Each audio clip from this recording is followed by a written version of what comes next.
Ever wondered just how do you become a racing car driver? The path to becoming an F1 driver varies. If your family is wealthy, you could buy a car, as 50s race legend Sir Stirling Moss did, or if you are seriously cashed up, you could buy a team. Though most F1 pilots reel on talent and possess exceptional personal qualities that have put them ahead of the pack. Besides the long hours spent honing their skills behind the wheel, drivers have lightning-quick reactions and are able to stay cool under pressure and have a high level of fitness. The local suburban karting track is where all the excitement of competition starts for a lot of would-be Formula One drivers. This is exactly how a long list of very successful F1 pilots started out.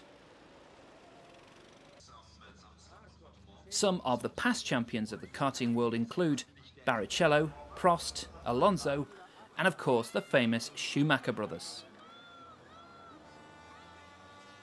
For a young hopeful, this is a relatively inexpensive way of proving whether they have what it takes to be competitive in the much more costly world of Formula Motor racing. In addition, karting offers the best place to learn the rules of the track.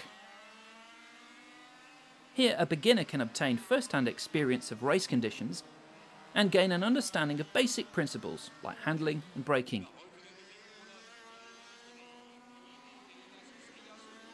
From there, if you are winning races, you can progress to open-wheeler events like Formula 3 and Formula 3000. These competitive classes attract more money through sponsorship, and the cars are surprisingly fast to drive. Becoming a test driver for a Formula One team is another option. Some current drivers first hone their skills testing for the top teams. Here a driver can develop race strategies through continual laps as they learn the nuances of each track on the circuit. In the past, another avenue to enter racing was from an engineering background, but drivers like Jack Brabham and Bruce McLaren are long gone. Today, a successful driver's vocation usually involves publicity and television appearances, testing, and the pleasant task of watching their bank balance grow.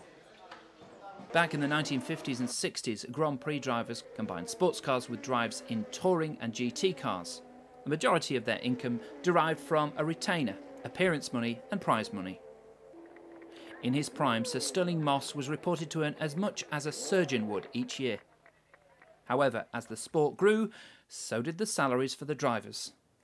Today's highest earners reportedly earn more than $100 million a year. If you don't think you can cut it in an F1 track but would still like to drive in a race car, why not try a racing school? Outfits like the AGS Formula One team in France offer enthusiasts the opportunity of driving a real Formula One car. The course is for the purist at heart who would like to progress from a manual 5-speed F3 car to a fully prepared Formula One beast complete with paddle gear shifts and a 650 HP Cosworth V8.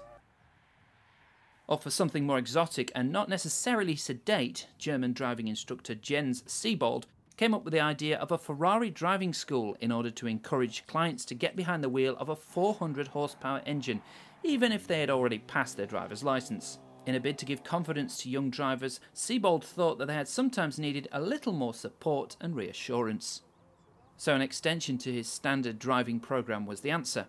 He thought that it would be good to keep students after they were done with his driving school, and the appeal of a supercar like the Ferrari was just the thing.